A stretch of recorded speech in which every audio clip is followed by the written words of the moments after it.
Io sono un massaro del sud, un mandariano di vacche. Per noi uomini del meridione, veramente, allevare il bestiame è più che un mestiere, una maniera di vivere. La mia vera casa non è la capanna di canne, ma i grandi spazi aperti, le piste erbose su cui vanno le mandrie. Che altra cosa dovreste avere oltre gli spazi aperti e le piste da un paese che amate? Io conosco a fondo ognuna delle mie bestie.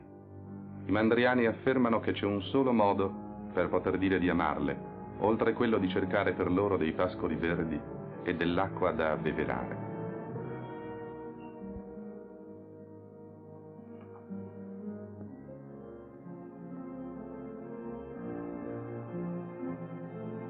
Quando è il tempo di mungerle, questa è difatti una cosa che va fatta alle bestie, perché non sentano male e non gli si gonfino le mammelle.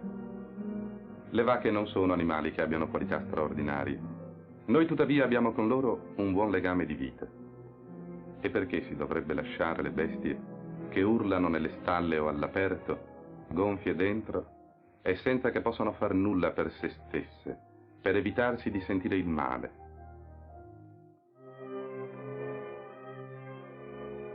Stamane abbiamo fatto la mungitura un'ora prima del solito, perché avremmo dovuto trasferire le mandrie verso altri pascoli. Era il giorno che si era stabilito per questo.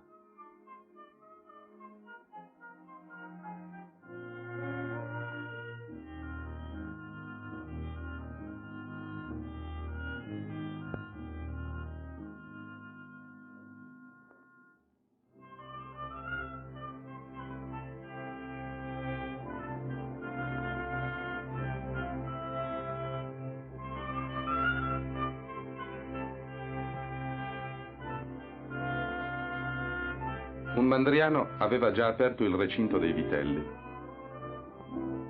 ma ho dovuto fermarlo perché c'era una bestia ammalata, una delle più giovani, quella che noi avevamo chiamato Rosina. Quando una bestia sta male c'è sempre il pericolo di una moria. I bovini fanno presto a contagiarsi la morte. Ho mandato un uomo a cavallo a chiamare il veterinario. La prima volta che vidi morire una bestia, non mi aspettavo che avrei provato quello che realmente si prova quando una cosa di queste succede. Da allora molte volte ho disteso un animale per terra, l'ho toccato in mezzo alle costole e ho evitato i suoi zoccoli perché è naturale che una bestia si comporti così, anche con un mandriano, quando sente male. Da allora ho provato sempre la stessa emozione, perché se una giovenca muore, anche i suoi vitelli diventano inquieti. Perciò è difficile diventare indifferenti alla sorte delle bestie, anche se uno si abitua a vedere tante volte una cosa.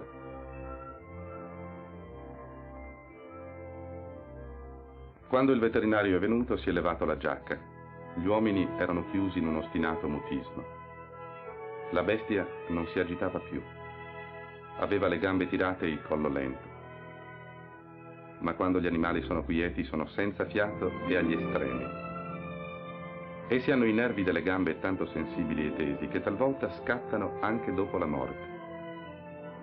Per Rosina comunque non c'era più nulla da fare. Avreste potuto misurare la pena degli uomini sulle loro facce assorte, sul loro modo di essere silenziosi. Per fortuna non era una moria. Più tardi abbiamo sotterrato Rosina. È sempre un'operazione che ci arreca molestia, non per il denaro che è andato perduto se avessimo portato la bestia al mercato o per il latte che non darà più. Ancora una volta ho pensato che allevare il bestiame non è solamente un mestiere, è anche un modo di vivere. Non si può imparare a diventare un bravo mandriano più di quanto si possa imparare a diventare un bravo agricoltore. Si può essere un discreto contadino, ma non si va oltre se non si amano veramente le cose della terra. È allo stesso modo per noi, per quanto riguarda le bestie e i pascoli di montagna. Oggi, come al solito, abbiamo fatto la siesta. Il sole era cocente e la sete ci seccava la gola. Le nostre mani odoravano di polvere. Ci aveva preso una sonnolenza, una pigrizia insolita. La nostra vita è semplice, direi elementare. Ma che altro dovreste pretendere da una vita che già si ama proprio perché è fatta così, perché è libera e avventurosa? Dopo la siesta, poiché non c'era più rischio di epidemia, abbiamo deciso di aprire i recinti. Dei mandriani non scrupolosi avrebbero aspettato il mattino per risparmiarsi una notte all'addiaccio, ma l'eccessivo calore non fa bene alle bestie. Perciò abbiamo liberato la mandria guidandola fuori dai cancelli nel modo che noi sappiamo. Delle cose semplici della nostra vita, questa è una delle più complicate. Non c'è stato disordine comunque.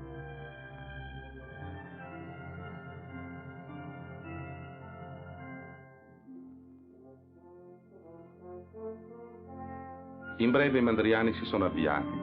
Era quasi il tramonto. Torneranno qui fra 6 mesi, con la nuova stagione. Li ho salutati senza rammarico, perché questa è la nostra maniera di essere in ogni condizione e in ogni affetto. I mandriani talvolta sembrano gente dura e selvatica di modi. Oppure credete che possano farvi una diversa impressione degli uomini del sud, severi nell'animo, taciturni e anche nel sentire virili.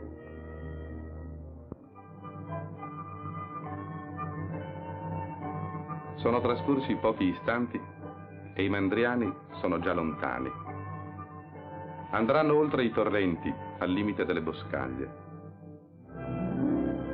La notte, durante le marce e l'insonnia dei bivacchi, canteranno attorno ai grandi fuochi da campo. La polvere della terra entrerà nei loro capelli. Tutto ai mandriani viene dalla terra. La carne di cui essi si cibano e vivono non è che l'erba dei pascoli. Poi si alzerà la luna sulle lunghe spiagge della Calabria di fronte alle isole. E allora i mandriani diranno la loro preghiera. Signori, chi dormendo vigilati, e tutti i segreti canusciti, chi siti vecchiareddo e non tremati, signori, voi incissiti, e noi credimo. Li panico li lacrimi ammughiamo, perciò parlamo franco in confidenza. Simo arrostuti, e a mezzo agli dolori perdimmo lo cordoni e la pacenza. Cercamo a voi soccorso, e per noi tutti e per le bestie che tenimo appresso.